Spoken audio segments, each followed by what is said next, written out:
LGBTQ સમુદાયને સમાજમાં સમાન સ્થાન મળે તે ઉદ્દેશ સાથે સતત ચોથા વર્ષે વડોદરા શહેરમાં પ્રાઇડ મંથની ઉજવણી અંતર્ગત ગર્વોત્સવ પ્રાઇડ વોકનું આયોજન કરવામાં આવ્યું હતું। Pride walk Kamatibaug gate number 3થી શરૂ થઈ હતી, જેનું સમાપન મહારાણી ચિમનાબાઈ સ્ત્રી ઉદ્યોગાલય સુરસાગર ખાતે કરવામાં આવ્યું હતું, જેમાં એલજીબીટીક્યુ સમુદાયના લોકો સહિત 300થી વધુ લોકો જોડાયા હતા। Pride વોકનું flag of રાજકુંવર Manvendrasinh Gohil અને લક્ષ ટ્રસ્ટના સંસ્થાપકના હસ્તે કરવામાં આવ્યું હતું। તેમણે જણાવ્યું હતું કે આ વોક વડોદરાની વિવિધતા, સમાનતા અને એલજીબીટીક્યુ સમુદાયના અવાજોને ઉજાગર કરવા માટે યોજાય છે। આ રેલી થકી અમારો ઉદ્દેશ માત્ર એટલો જ છે કે સમાજમાં તેમજ કાર્યસ્થળો ઉપર અમારા સમુદાયના લોકોને પણ સમાન હક્કો અને સમાન સ્વીકૃતિ મળે, જે દેશના વિકાસ માટે ખૂબ જ જરૂરી છે।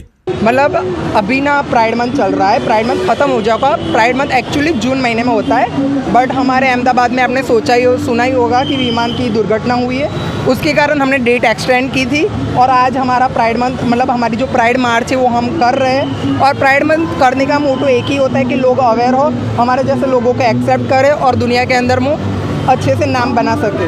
આજે અહીંયા 19મી જુલાઈના રોજ વડોદરા ગર્વોત્સવ તરફથી એક એલજીબીટીક્યુ સમુદાયના માટે એક પ્રાઇડનું આયોજન થઈ રહ્યું છે, જે દર વર્ષે થાય છે।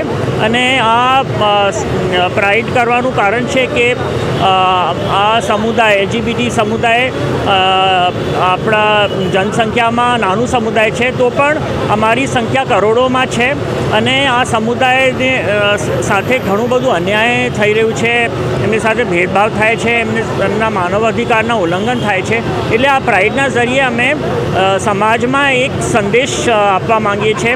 સમાજમાં જે પણ અમારા પ્રતિ જે ગેરમાન્યતાઓ છે એ આ પ્રાઇડના જરીએ અમે દૂર કરવા માંગીએ છીએ, જેથી કરીને સમાજ અમને સ્વીકારે, સમાજ અમને બીજા નાગરિકના જેમ અમને પણ એક જે જીવવાનો હક છે એને માટે અમે લડી રહ્યા છીએ। અને મને જાણતા બતાડતા બહુ ગર્વ મહેસૂસ કરું છું કે આ પ્રાઇડમાં ફક્ત એલજીબીટીક્યુના સમુદાયના લોકો જ નથી, પણ એવા ઘણા લોકો છે જે આ સમુદાયમાંથી નથી આવતા અને એ પણ આવીને અમને સપોર્ટ કરે છે, અમને સમર્થન કરે છે અને સમાજમાં આ બદલાવ લાવવાનું અમે જે કોશિશ કરી રહ્યા છે એમાં અમને સપોર્ટ કરે છે। મારું નામ માનવેન્દ્રસિંહ ગોહિલ, હું રાજવી પરિવારથી છું અને લક્ષ્ય ટ્રસ્ટ જે અહીંયા ગુજરાતમાં એલજીબીટીક્યુ માટે કામ કરે છે એનું અધ્યક્ષ પણ છું।